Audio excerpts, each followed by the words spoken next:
이어서 이 과목 스프레드시트 일반 강의를 시작하겠습니다. 다음과 같이 회사별 매출, 순이익, 시장 점유율을 동시에 비교하고 시각화하기에 가장 적절한 차트는 무엇인가? 우선 도넛형 차트는 원형 차트와 비슷한데 가운데가 뚫려 있는 형태입니다. 주로 한 가지 항목의 퍼센트 비율을 보여줄 때 사용합니다. 영역형 차트는 선형 차트에 색깔을 채워놓은 형태예요. 시간의 흐름에 따라서 변화하는 양을 표현할 때 잘 씁니다. 하지만 여러 항목을 한눈에 비교하려는 목적에는 맞지 않습니다. 거품형 차트는 각 항목을 버블로 표시하고 가로 위치, 세로 위치, 거품의 크기로 세 가지 정보를 한 번에 보여줄 수 있습니다. 그래서 매출과 순이익, 점유율을 동시에 비교하고 싶을 때 가장 좋은 차트입니다. 꺾은 선형 차트는 선으로 데이터를 연결해서 변화나 추세를 보여주는 데 사용합니다. 이번 문제에서 꺾은 선형은 적절하지 않습니다. 정리하면 여러 가지 데이터를 동시에 비교하고 시각화할 때 가장 좋은 차트는 거품형 차트이기 때문에 정답은 3번입니다. 다음 중 데이터 입력에 대한 설명으로 틀린 것은 1번 셀 안에서 줄을 바꾸어 데이터를 입력하려면 Alt 엔터를 누른다. 엑셀에서 엔터만 누르면 이렇게 셀이 아래로 이동하지만 Alt 엔터를 누르면 같은 셀 안에서 줄바꿈이 됩니다. 예를 들어 한 셀 안에 홍길동 Alt 엔터 누르고 김철수 이렇게 두 줄로 나눠서 입력하고 싶을 때 Alt 엔터를 사용하시면 됩니다. 2번 데이터를 입력하는 도중에 입력을 취소하려면 ESC를 누른다. 이 설명도 맞습니다. 엑셀에서 데이터를 입력하다가 잘못 입력했다고 느껴질 때 ESC 키를 누르면 입력 전 상태로 돌아가면서 내용이 취소됩니다. 3번 여러 셀에 동일한 데이터를 입력하려면 해당 셀을 범위로 지정하여 데이터를 입력한 후 컨트롤 엔터를 누른다. 이것도 맞습니다. 예를 들어 여러 셀을 드래그해서 선택하고 합격 이라고 입력한 뒤에 컨트롤 엔터를 누르면 선택된 모든 셀에 같은 값이 동시에 입력됩니다. 하나하나 복사해서 붙여넣는 수고를 덜 수 있기 때문에 편리한 기능이에요. 4번 텍스트 숫자 조합, 날짜, 시간 데이터는 셀에 입력하는 처음 몇 자가 해당 열의 기존 내용과 일치하면 자동으로 입력된다 라고 했는데 이 설명이 틀렸습니다. 엑셀의 자동 완성 기능은 주로 텍스트 데이터에만 적용됩니다. 즉 같은 열에 서울특별시 라는 값이 입력돼 있다면 그 다음에 서까지만 입력을 해도 자동으로 나머지가 완성될 수 있습니다. 하지만 날짜나 시간 데이터는 자동 완성 기능이 적용되지 않습니다. 예를 들어서 날짜 값이랑 시간 값은 비슷한 값을 입력을 하더라도 자동으로 완성되지 않습니다. 마찬가지로 시간도 자동으로 완성되지 않습니다. 따라서 틀린 것은 4번입니다. 다음 보기 중 수식의 결과가 다른 것 하나는 무엇인가? 1번 레프트 함수는 문자열에서 왼쪽부터 몇 개의 글자를 추출하는 함수예요. 여기서는 1, 2, 3.654를 텍스트처럼 보고 왼쪽에서 6글자를 가져오는 것입니다. 여기서 하나, 둘, 셋, 넷, 다섯, 여섯 이렇게 6글자니까 결과는 1, 2, 3.65가 됩니다. 숫자 형식으로 착각하고 점을 그냥 지나치실 수 있는데 레프트 함수는 문자열 함수이기 때문에 점까지 꼭 포함해서 6글자를 추출해야 합니다. 2번의 라운드 함수는 숫자를 반올림하는 함수입니다. 소수점 두 번째 자리까지 반올림하라는 뜻이에요. 1, 2, 3.654에서 소수점 둘째 자리까지 반올림을 하면 4 때문에 4는 반올림이 안 되니까 얘를 버리고 1, 2, 3.65가 됩니다. 3번의 라운드업 함수는 무조건 올림을 하는 함수입니다. 두 번째 소수점 자리까지 올림하라고 했으니까 뒤에 4가 있더라도 상관없이 무조건 올려서 1, 2, 3.66이 됩니다. 마지막 4번 라운드 다운 함수는 무조건 버림을 하는 함수입니다. 이것도 마찬가지로 얘를 무조건 버리면 1, 2, 3.65가 됩니다.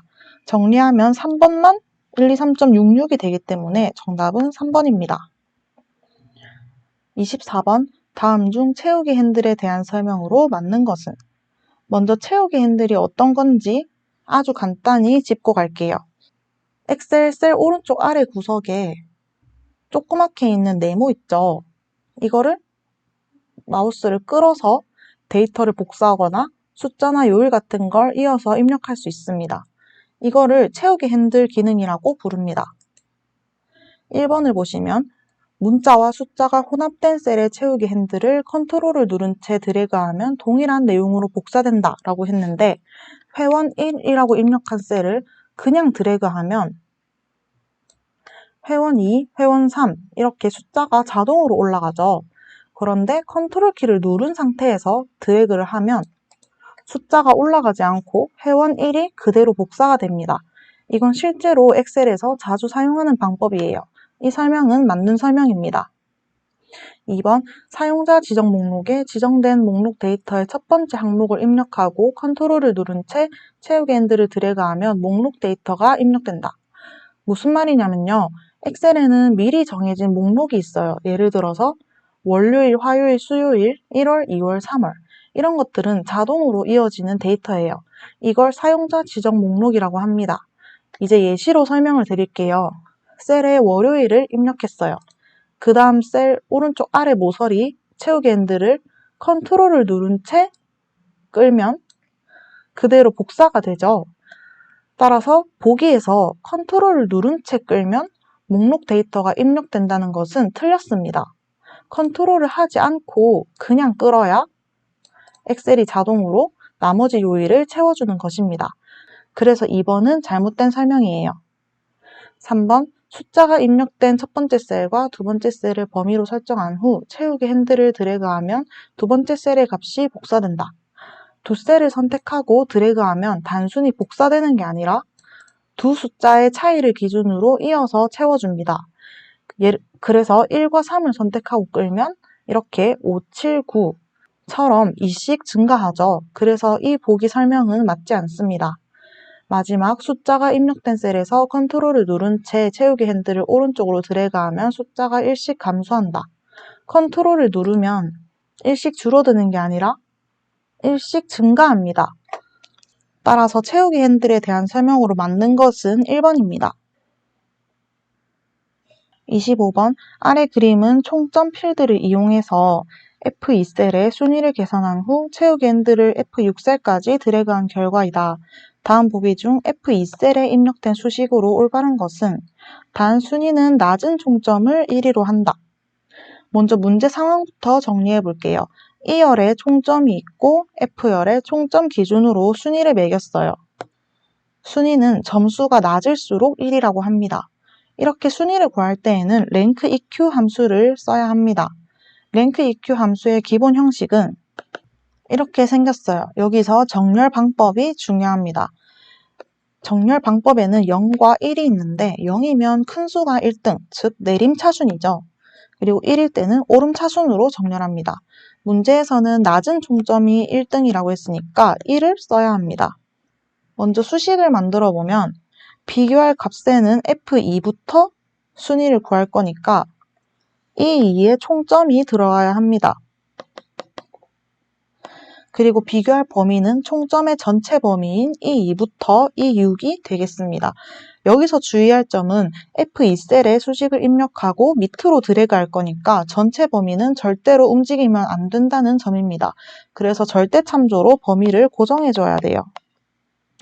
정렬 방법에는 아까 낮은 총점을 1순위로 한다 했으니까 오름차순이죠. 그래서 1을 넣습니다. 그러면 수식이 이렇게 완성이 되죠. 따라서 옳은 수식은 4번입니다.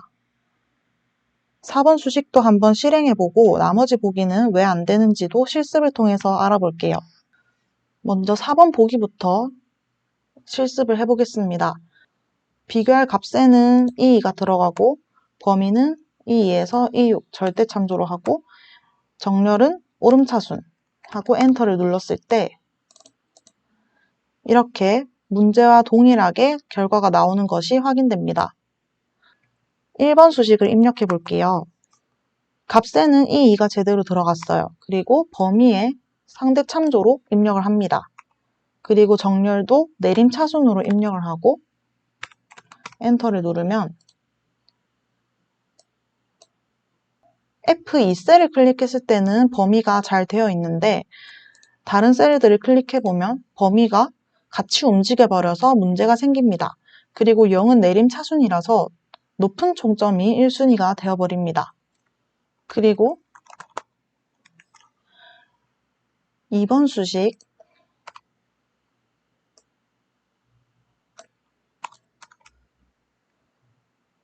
4번 수식과 비슷해 보이지만 문제는 범위에 절대 참조가 안 되어 있다는 점이에요.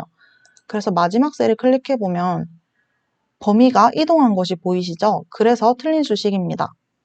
마지막 3번 22가 들어가고 22에서 26 절대 참조도 되어 있어요. 근데 정렬 방법이 내림 차순으로 되어 있어서 높은 총점이 1순위가 되어버리기 때문에 정렬 방법이 틀린 것입니다. 26번 다음 보기 중 하나의 계열만 표현할 수 있는 차트는 무엇인가? 먼저 여기서 말하는 계열이라는 단어는 차트에서 같은 종류의 데이터 묶음을 말합니다. 예를 들어서 국어 점수, 영어 점수, 수학 점수 이렇게 과목별 점수가 있으면 국어 점수 하나가 하나의 계열, 영어 점수 하나가 또 하나의 계열 이렇게 되는 거예요. 1번의 원형 차트는 전체 중에서 각각이 차지하는 비율을 보여주는 차트입니다. 원형 차트는 특성상 하나의 계열만 표시할 수 있어요. 2개 이상의 계열을 넣을 수 없습니다. 방사형 차트는 거미줄 모양으로 여러 계열을 한 번에 보여줄 수 있습니다. 세로 막대형 차트도 여러 계열을 같이 표시할 수 있어요. 영역 차트는 꺾은 선형 차트의 색을 채운 버전이라고 보시면 되는데 여기도 여러 계열을 같이 표현할 수 있습니다. 정리하면 하나의 계열만 표시할 수 있는 차트는 원형 차트로 정답은 1번입니다. 27번 다음 중 조건부 서식에 대한 설명으로 틀린 것은 1번 조건부 서식에 의해 서식이 설정된 셀에서 값이 변경되어 조건에 만족하지 않을 경우 적용된 서식은 바로 해제된다. 그렇습니다. 조건에 맞지 않게 되면 서식은 바로 사라지게 돼요.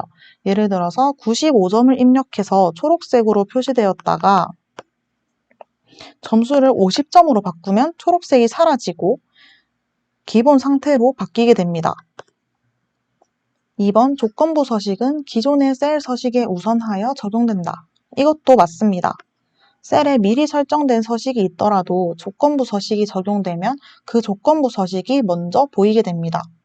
예를 들어서 원래 회색 셀이어도 조건부 서식에서 빨간색으로 설정해 두었다면 빨간색으로 표시됩니다. 3번 조건을 수식으로 입력할 경우 수식 앞에 등호를 반드시 입력해야 한다. 이것도 맞습니다. 조건부 서식에서 수식을 사용할 때는 반드시 등호를 앞에 붙여야 엑셀이 수식으로 인식합니다. 만약에 등호가 빠지게 되면 오류가 발생할 수 있어요. 4번 조건에 맞지 않을 경우에 대한 서식도 함께 지정할 수 있다. 이 설명이 틀렸습니다. 조건부 서식은 말 그대로 특정 조건을 만족할 때만 서식이 적용됩니다. 조건을 만족하지 않을 때의 서식을 따로 지정하는 기능은 없습니다. 따라서 정답은 4번입니다. 다음 중 셀 항목 자동 완성 기능에 대한 설명으로 틀린 것은 1번 한글이나 영어로만 구성된 항목에 적용되는 기능이다. 이 설명은 틀렸습니다. 셀 항목 자동 완성은 한글과 영어뿐만 아니라 숫자와 글자가 섞인 내용에도 적용됩니다. 예를 들어서 홍길동 1, 홍길동 2 이런 항목도 자동 완성이 가능합니다. 즉 한글이나 영어만 해당되는 것이 아닙니다. 그래서 정답은 1번이에요. 2번 보기 파일 옵션 고급 탭의 편집 옵션 항목에서 셀 내용을 자동 완성이 설정되어 있어야 실행된다. 맞습니다. 엑셀에서 이 옵션이 꺼져 있으면 자동 완성이 작동하지 않습니다. 이 설정을 켜야 기능이 제대로 작동하게 됩니다. 3번 숫자 또는 날짜만으로 구성된 내용에는 적용되지 않는다. 이것도 맞습니다. 숫자만 입력하거나 날짜만 입력할 경우에는 자동 완성 기능이 작동하지 않습니다. 예를 들어서 2024, 2025 이렇게 숫자만 입력하는 경우는 자동 완성이 되지 않습니다. 4번 나머지 글자가 자동으로 채워진 항목을 그대로 입력하려면 엔터를 입력한다. 맞습니다. 자동 완성된 상태에서 엔터를 누르면 자동으로 완성된 내용이 확정됩니다. 다음 그림의 차트에 설정된 구성 요소는 무엇인가? 데이터 테이블은 차트 아래쪽에 숫자처럼 데이터를 표로 표시하는 것입니다. 하지만 이 그림에는 차트 아래에 별도의 표가 없기 때문에 데이터 테이블은 아닙니다. 데이터 레이블은 막대 위에 있는 숫자처럼 각 데이터 값을 막대 위에 직접 표시해 주는 것을 데이터 레이블이라고 합니다. 지금 그림처럼 막대 위에 수치가 정확하게 써 있는 것은 데이터 레이블입니다. 차트 제목은 차트 맨 위에 매출 추이 이런 식으로 제목이 써 있는 것을 말하는데 이 그림에는 제목이 보이지 않습니다. 범례는 보통 차트의 오른쪽이나 아래쪽에 색깔과 설명이 연결되어 있는 부분을 의미하는데 이 그림에는 범례가 따로 보이지 않습니다. 정리하자면 막대 위에 숫자가 표시된 것은 데이터 레이블이고 차트에 설정된 구성 요소 중 해당하는 것은 데이터 레이블이므로 정답은 2번입니다. 30번 다음 중 페이지 설정 대화 상자의 시트 탭에 대한 설명으로 틀린 것은 1번 셀에 삽입된 노트를 시트 끝에 인쇄되도록 설정할 수 있다. 맞습니다. 엑셀에서 셀에 메모나 노트가 삽입되어 있는 경우 이 메모들을 시트 끝에 따로 모아서 인쇄되도록 설정할 수 있습니다. 2번 용지 여백과 용지 크기를 설정할 수 있다. 이 설명이 틀렸습니다. 용지 여백이나 용지 크기 같은 설정은 시트 탭이 아니라 페이지 탭에서 조정하는 항목입니다. 시트 탭에서는 주로 눈금선, 머리글, 메모 인쇄 여부 등 시트 내용 관련 설정만 담당합니다. 3번 셀 구분선이나 그림 개체 등은 제외하고 셀에 입력된 데이터만 인쇄되도록 설정할 수 있다. 맞습니다. 시트 탭에서는 눈금선을 인쇄할지 말지 그리고 그림 같은 개체를 인쇄할지 말지를 선택할 수 있어요. 필요한 경우에 데이터만 깔끔하게 출력할 수 있도록 조정할 수 있습니다. 4번 워크시트의 행렬 머리글과 눈금선이 인쇄되도록 설정할 수 있다. 이것도 맞습니다. 시트 탭에서는 워크시트의 행번호나 열문자 같은 머리글을 인쇄할지 또 셀을 구분하는 눈금선을 함께 인쇄할지를 설정할 수 있습니다. 따라서 틀린 것은 1번입니다.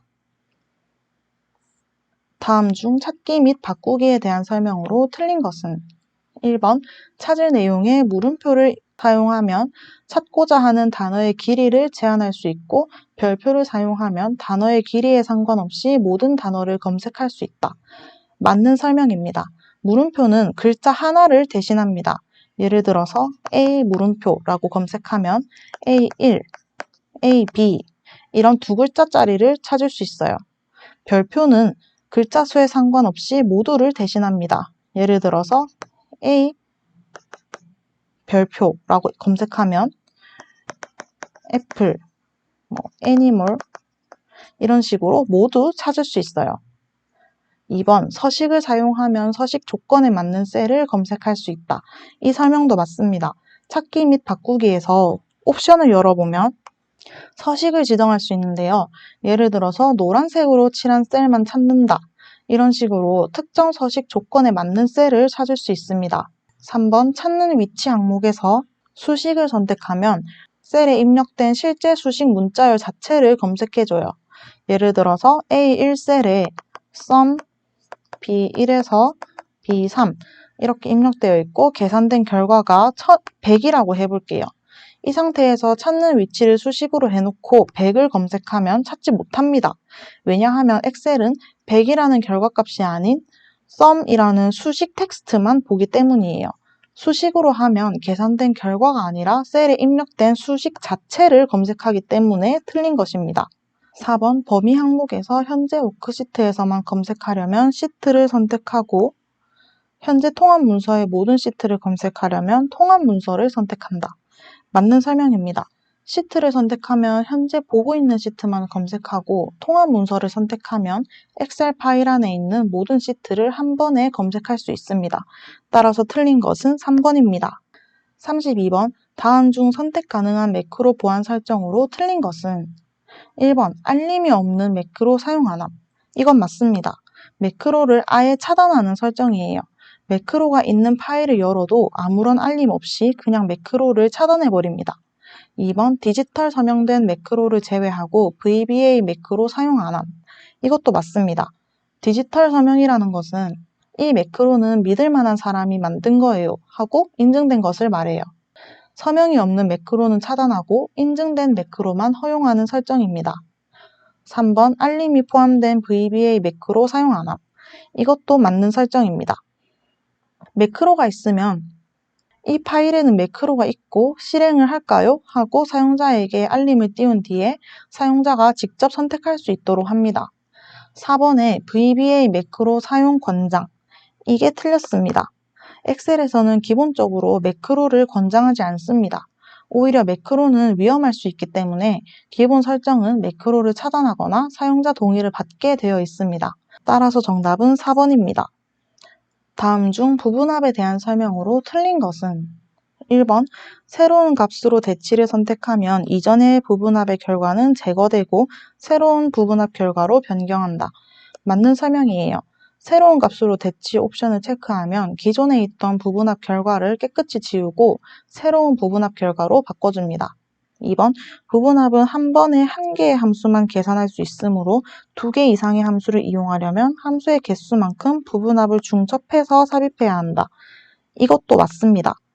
부분합을 만들 때는 한 번에 합계만 또는 평균만 이런 식으로 계산할 수 있어요. 합계와 평균을 둘 다 보고 싶을 때는 부분합을 한 번 추가하고 다시 추가하는 식으로 중첩해서 넣어야 합니다. 3번 그룹화할 항목으로 선택된 필드는 자동으로 오름차순 정렬하여 부분합이 계산된다. 이 부분이 틀렸습니다. 엑셀이 자동으로 오름차순 정렬을 해주지는 않습니다. 부분합을 제대로 계산하려면 사용자가 직접 미리 정렬을 해줘야 합니다. 정렬이 되어 있지 않으면 원하는 부분합 결과가 제대로 나오지 않을 수 있어요. 즉 자동 정렬이 아니라 수동 정렬입니다. 따라서 틀린 것은 3번입니다. 4번 부분합을 실행하면 각 부분합에 대한 정보행을 표시하고 숨길 수 있도록 목록에 개요가 자동으로 설정된다. 맞는 설명입니다. 부분합을 실행하면 왼쪽에 플러스, 마이너스 버튼이 생기면서 부분합 결과를 펼쳤다 접었다 할 수 있는 개요가 자동으로 만들어집니다. 34번 D1셀에 입력된 수식, 얘를 복사해서 D3셀에 붙여넣을 경우에 맞는 것은 이 문제의 경우는 혼합 참조로 된 수식을 다른 셀에 붙여넣었을 때 셀 주소의 이동이 어떻게 되는지 시험하는 문제입니다.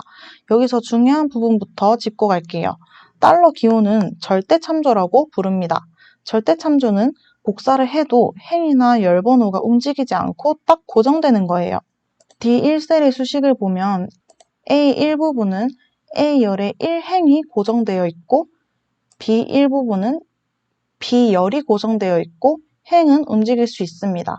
이 수식을 복사해서 D3셀에 붙여 넣으면 D3셀로 오면서 수식이 A1과 B3으로 바뀝니다.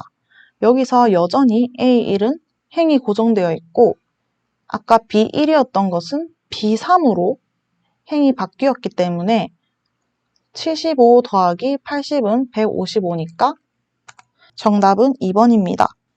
35번 다음 중 매크로 기록에 관한 설명으로 틀린 것은 1번 매크로 이름의 첫 글자는 문자나 숫자를 사용한다. 이 설명은 틀렸습니다. 매크로 이름은 반드시 문자로 시작해야 합니다. 숫자로 시작하면 오류가 발생해요. 예를 들어서 매크로 1처럼 문자가 앞에 오면 가능하지만 1 매크로 이렇게 숫자로 시작하면 안 된다는 것입니다. 따라서 틀린 것으로 1번이 정답입니다. 2번 바로가기 키는 컨트롤과 함께 사용한다. 맞습니다. 매크로의 단축키를 지정할 때는 보통 컨트롤 키와 함께 사용합니다. 3번 바로가기 키는 소문자, 대문자를 모두 사용할 수 있다. 이것도 맞습니다. 단축키를 지정할 때 소문자는 컨트롤과 조합이 되고 만약에 대문자로 하면 Shift가 자동으로 추가되어서 컨트롤 Shift A 이런 식으로 사용할 수 있습니다. 4번 매크로 이름에는 공백 문자는 사용할 수 없다. 이 설명도 맞습니다. 매크로 이름에는 공백, 즉 띄어쓰기를 사용할 수 없는데요. 대신 밑줄을 사용해서 구분하는 경우가 많습니다. 예를 들어서 my 매크로 이런 식으로 사용할 수 있어요. 36번 고급 필터에서 다음과 같은 조건을 적용했을 때 선택되는 데이터로 올바른 것은 1행에는 제품명이 건조기 그리고 금액이 12만원 미만, 2행은 수량이 3을 초과합니다. 고급 필터에서는 한 행 안에서는 AND 조건, 행이 다를 경우에 OR 조건입니다. 따라서 이 문제의 조건은 두 가지로 나눌 수 있어요. 제품명이 건조기이면서 금액이 12만원 미만인 제품 또는 수량이 3 초과인 제품. 이 둘 중에 하나만 만족해도 데이터를 추출하는 것입니다. 1번을 보시면 제품명이 건조기이고 금액이 12만 미만인 제품과 수량이 3 이상인 제품. 이게 문제에서 요구하는 조건과 정확히 일치합니다. 37번. 아래 워크시트는 수량과 상품 코드별 단가를 이용하여 금액을 산출한 것이다. 다음 중 D2셀에 사용된 수식으로 맞는 것은? 단 금액은 수량 곱하기 단가. 지금 엑셀 표를 보면요. 수량과 상품 코드가 있고 우리는 금액을 구해야 합니다. 그리고 금액은 수량 곱하기 단가로 계산해야 한다고 했어요. 그럼 단가는 어디서 확인하냐면 아래쪽에 있는 표에 상품 코드별로 정리가 되어 있습니다. 즉 상품 코드를 가지고 단가를 찾아야 돼요. 이럴 때 사용하는 함수가 바로 VLOOKUP 함수인데 HLOOKUP도 있는데 왜 하필 VLOOKUP이냐 하면 아래쪽에 있는 표를 참조할 건데 이 표를 보면 세로로 되어 있기 때문에 VLOOKUP 함수를 사용하는 것입니다. VLOOKUP은 이렇게 생겼어요. 찾을 값, 어떤 걸 기준으로 찾을지 정해주는 값입니다. 지금은 C2셀에 있는 상품 코드죠. 그리고 표 범위는 어디에서 찾아볼 건지 범위를 지정하는데 지금은 B8부터 C11까지죠. B8부터 C11까지인데 이 범위는 움직이면 안 되기 때문에 절대 참조로 보정을 해줍니다. 그리고 단가가 이 범위에서 단가는 두 번째 열이기 때문에 2로 적어줍니다. 그리고 찾을 방법에는 정확히 찾으려면 false를 넣고 유사한 값은 true를 넣습니다. 여기서는 상품 코드를 정확히 찾아야 되기 때문에 false를 넣어야겠죠. 이제 C2에 있는 상품 코드를 B8부터 C11 이 범위에서 찾아서 두 번째 열에 있는 단가를 정확히 찾아야 합니다. 그럼 A001은 2만원이니까 수량 5 곱하기 2만원을 하면 10만원이 나오게 됩니다. 따라서 D2셀에 써야 할 수식은 수량 곱하기 단가니까 B2 곱하기 아까 우리가 구했던 VLOOKUP 수식 이렇게 구하면 되니까 정답은 3번입니다. 1번 수식이 잘못된 이유는 false가 빠져 있어서 비슷한 값을 찾아버릴 수 있기 때문에 결과가 잘못 나올 수 있어요. 2번은 특정한 셀에만 입력한다면 괜찮겠지만 1번도 그렇고 2번도 그렇고 절대 참조가 안 되어 있기 때문에 채우기 핸들로 드래그를 하면 이동을 하게 되죠. 전체 범위가. 따라서 완벽한 수식이라고 할 수 없습니다. 4번은 VLOOKUP 함수의 사용 순서가 잘못되었어요. 찾을 값이 처음에 와야 하는데 표 범위가 먼저 왔고 이렇게 되면 아예 오류가 나는 수식입니다.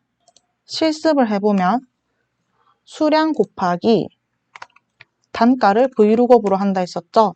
우리가 찾는 상품 코드를 찍어주고 이 범위에서 절대 참조를 해준 다음에 이 범위에서 단가는 두 번째 열에 있으니까 2를 하고 범위를 검색할 때는 상품 코드가 정확히 일치하는 것을 찾을 겁니다. 괄호 닫고 엔터를 누르면 문제의 이미지와 동일하게 결과가 나오는 것을 확인할 수 있습니다. 38번 다음 중 페이지 나누기에 대한 설명으로 틀린 것은? 1번 행 높이와 열 너비를 변경해도 자동 페이지 나누기 구분선의 위치는 변경되지 않는다. 이 설명은 틀렸어요. 자동 페이지 나누기 선은 내용이 얼마나 많은지에 따라서 위치가 자동으로 정해집니다. 그런데 행 높이나 열 너비를 바꾸면 셀 하나에 들어가는 내용의 양도 바뀌겠죠. 예를 들어서 글씨를 크게 하거나 열 너비를 줄이면 한 페이지에 들어갈 내용이 줄어들어요. 그래서 자동으로 만들어지는 파란색 점선도 그에 따라 위치가 바뀝니다. 따라서 이 설명은 틀린 것입니다. 2번 페이지 나누기 미리 보기 상태에서 마우스로 페이지 나누기 구분선을 클릭하여 끌면 페이지를 나눌 위치를 조정할 수 있다. 맞는 설명입니다. 이건 실제로 해보면 선을 드래그해서 원하는 위치로 조정할 수 있어요. 3번 페이지 나누기는 워크시트를 인쇄할 수 있도록 페이지 단위로 나누는 구분선이다. 이 설명도 맞습니다. 페이지 나누기는 말 그대로 엑셀 문서를 한 장씩 나누기 위해서 필요한 선입니다. 이 선을 기준으로 인쇄물이 나뉘기 때문에 어떤 범위까지가 한 페이지인지 알 수 있어요. 4번 페이지 나누기 미리 보기 상태에서 파선은 자동 페이지 나누기를 나타내고 실선은 사용자 지정 페이지 나누기를 나타낸다. 이것도 맞는 설명입니다. 파선은 점선인데 엑셀이 자동으로 정한 페이지 구분선입니다. 실선은 사용자가 직접 위치를 바꿔서 만든 수동 페이지 나누기 선입니다. 이걸 보면 어느 선을 내가 움직였는지도 알 수 있어요. 39번 다음 중 통합 데이터 도구에 대한 설명으로 틀린 것은 1번 모든 참조 영역에 다른 통합 문서의 워크시트를 추가하여 통합할 수 있다. 맞는 설명입니다. 엑셀에서는 현재 작업 중인 문서뿐만 아니라 다른 엑셀 파일에 있는 워크시트도 함께 불러와서 통합할 수 있습니다. 2번 지정한 영역에 계산될 요약함수는 함수에서 선택하며 요약함수로는 합계, 개수, 평균, 최대, 최소 등이 있다. 이 설명도 맞습니다. 통합 도구를 사용할 때 어떤 방식으로 요약할지를 함수에서 선택하게 됩니다. 보통 기본값은 합계이고 필요에 따라서 평균, 개수, 최대값, 최소값 등으로 설정할 수 있습니다. 3번 사용할 레이블을 모두 선택한 경우 각 참조 영역에 결과표의 레이블과 일치하지 않은 레이블이 있으면 통합 결과표에 별도의 행이나 열이 만들어진다. 맞는 설명입니다. 레이블이라는 것은 표의 제목 같은 역할을 하는 부분으로 예를 들어서 과목, 이름, 이런 열이죠. 각 표의 레이블이 서로 다르면 엑셀은 그 레이블을 기준으로 따로 새로운 행이나 열을 생성해서 통합하게 됩니다. 4번 원본 데이터의 연결 확인란을 선택하여 통합한 경우 통합에 참조된 영역에서의 행 또는 열이 변경될 때 통합된 데이터 결과도 자동으로 업데이트된다. 이 설명이 틀렸습니다. 통합 기능은 기본적으로 한 번만 계산해서 결과를 만들어주는 방식입니다.